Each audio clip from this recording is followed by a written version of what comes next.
Welcome back to Willow Asteria Books. Today we're going to be talking about the ways that drafting can change for you as an author. I know it definitely has changed for me. At this point, I have drafted 8 books, and for sure it has changed since I wrote Blood Singer back in 2022 to the last book that I drafted, which was just a couple weeks ago, and that was The Sacrifice of Eros. So let's dive into it, and we'll check out the different ways that I have drafted, and hopefully you'll find some tips that will work for you for your works. So back in 2022, when I finally decided, yes, I'm going to do it, I'm finally going to write this book that I've been wanting to write forever, literally my entire life, I decided that I was going to sit down at my computer and I was going to write it. I was going to write this book and nothing was going to stop me. So I did. I had no idea what was going on. I knew the characters. I knew the premise that I wanted, but I had no notes beforehand. I had no map. I had nothing. I just sat down and said, "Bloop, bloop. A forest surrounds my small village." Whatever I wrote in chapter 1. I think that line was from the prologue, which I wrote after I wrote chapter 1. So with Blood Singer, I did something called pantsing. And that is when you sit down and you just start writing. You have no idea what's going on. You're flying by the seat of your pants. And you just make stuff up as you go along. And I definitely 100% did just make stuff up as I went along. As I got deeper into the story, puzzle pieces started to connect. And, you're like, oh, well, this is where I want book 1 to end. I have to get to this point so that book 2 can be about this and book 3 can be about this. And I knew some tropes that I wanted to put in there. I know that I had to do a who did this moment. I wanted to have some spice. So I was working up to building to those key points. Did I write them down anywhere? No, I did not. Did I keep a mental note in my head? Yes, I did. Yes, I did. Did I forget probably half of the things that I thought up about, didn't write down, and did something and then came back? 100% I probably did forget about those things. And that's totally fine. So with book 2 and book 3, I knew what direction I wanted to go in. So instead of pantsing those, I went through and I outlined those books. So the outlines were just general plot points of what was going on. So I would write chapter 1. Darius and Sabrina are in a car going to blank. Blank is with them. This is a general idea of what the conversation is about. Things like that.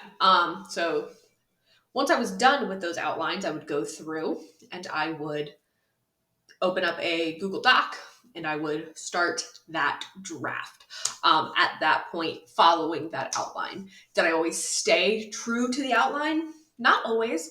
Sometimes I would get to a scene and I would say, there's a lot of people while I'm drafting. I would say there's a lot of people here right now. Let me figure out when I get to this next scene, what am I going to have these people do that I didn't outline, but they're here and I can't just have them do anything. Maybe I should send them away. Maybe instead of doing what I outlined, I should send them on a different quest that will loop around to this other point in the outline that will make the story better. And that is what I've done several times for the outline of Blood Queen, which is the second book in the Blood Singer trilogy. For book 3, I'm pretty sure I stayed pretty true to the outline for the most part. I don't think I ever deviated from that outline. Book 2, though, I definitely did deviate because I had a lot of characters, a lot of people, a lot of things going on. Sometimes some of them had to go. Sometimes they had to go other places because they were just not vibing with what was going on. And then during the time that I was drafting Origins, which is the third book, I found a website called For the Words. And For the Words has definitely helped me in my drafting process. So what this does is it actually gamifies your writing so that you can fight these monsters, complete quests, all by writing your words. So each monster has a word count and a time limit.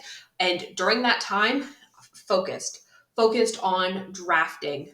It is a subscription, but the subscription is really cheap. I think it's like $3 a month, and then there's price breaks depending on, if you get like a 3 month or a half a year or a full year.